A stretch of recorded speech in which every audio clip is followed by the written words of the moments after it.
ہم نے پہلے بھی ایک ویڈیو اپلوڈ کیا، آپ نے سنا ہوگا۔ سوشل میڈیا پر اس وقت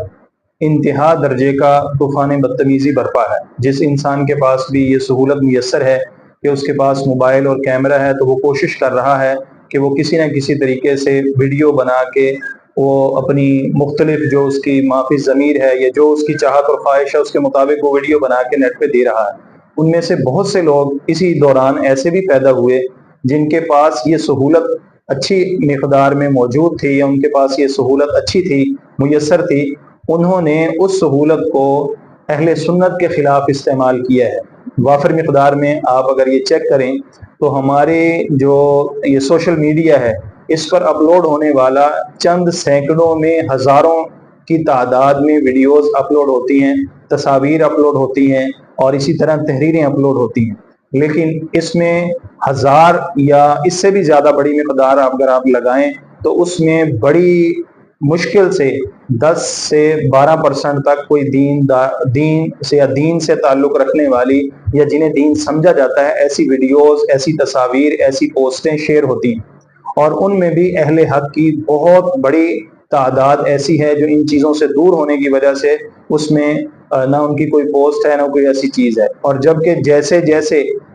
اپلوڈنگ ہوتی ہے، یعنی وہ تصاویر کی صورت میں ہو، ویڈیو کی صورت میں ہو یا پوسٹ کی صورت میں ہو، تو دیکھنے والے ہر اس چیز کو دیکھ رہے ہیں جو ان کے سامنے آتی ہے، اور جس چیز کو ہم غور سے دیکھ لیتے ہیں تو وہ بار بار چیز ہمیں دکھائی جاتی ہے۔ اس لیے آپ نے تجربہ کیا ہوگا کہ اگر آپ فیس بک یا موبائل آپ کے قریب ہے، خاص طور پہ فیس بک اوپن ہے یا اوپن نہیں بھی ہے لیکن نیٹ کے ساتھ اٹیچ ہے، اور بعض اوقات تو اب یہاں تک ہوتا ہے کہ وہ نیٹ کے ساتھ بھی اٹیچ نہیں ہوتی، آپ کسی چیز کے بارے میں بات کرتے ہیں کہ میں یہ خریدنا چاہتا ہوں، میں یہ لینا چاہتا ہوں، تو جیسے ہی آپ سوشل میڈیا اکاؤنٹ خصوصاً فیس بک آپ چلائیں گے تو فوراً اس چیز کی ایڈ سامنے آ جاتی ہے۔ جہاں باطل نظریات کا پھیلاؤ زیادہ ہے، وہیں دین سے دور رکھنے والی چیزوں کی اپلوڈنگ بھی نیٹ پہ زیادہ ہے۔ جتنی وہ اپلوڈ زیادہ ہوتی ہیں اتنے ہی دیکھنے والے زیادہ ہیں، اسی لیے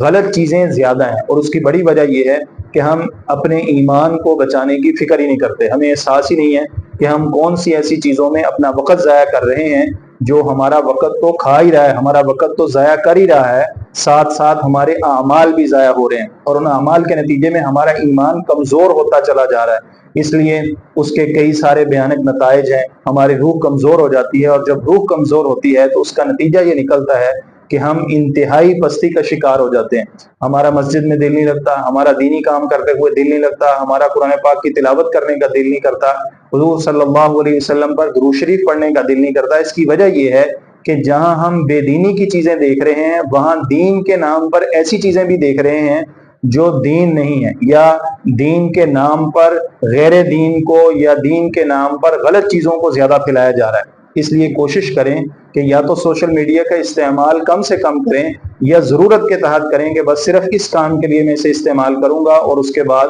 میں اس کا استعمال نہیں کروں گا۔ یہ جو ایک ڈیوائس رابطے کے لیے بنائی گئی ہے، میں صرف رابطے کے لیے بس اسے استعمال کروں گا اور اس کا استعمال نہیں کروں گا، تاکہ ہمارا ایمان بھی بچ جائے، ہمارا صحت بھی ہماری صحیح رہے اور ہمارے نظریات بھی صحیح رہے۔